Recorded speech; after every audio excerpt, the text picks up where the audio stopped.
recognize the gentleman from Kentucky. I thank the gentleman from Georgia. Mr. Speaker, if there's a constitutional way to turn D.C. into a state, this bill is not it. This bill is a farcical exercise in legislative virtue signaling because it contains a fatal constitutional flaw. Let's talk about what this bill doesn't do. This bill doesn't magically convert all of D.C. into a state. This bill doesn't create a new state containing a city called D.C. because both of these clearly violate the Constitution. Some overly clever legislative artists think they found a new loophole, a way to create a state in D.C.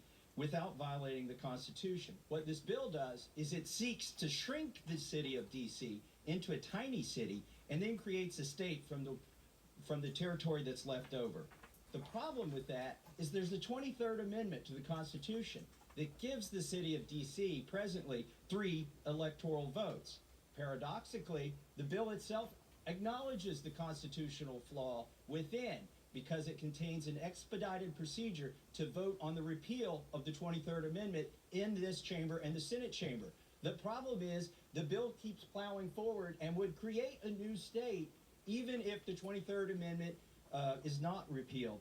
This creates the farcical situation where the few residents, which are the residents at 1600 Pennsylvania Avenue, the first family would control 3 electoral votes. This is crazy. So I urge my colleagues to vote for the Constitution today and vote against H.R. 51.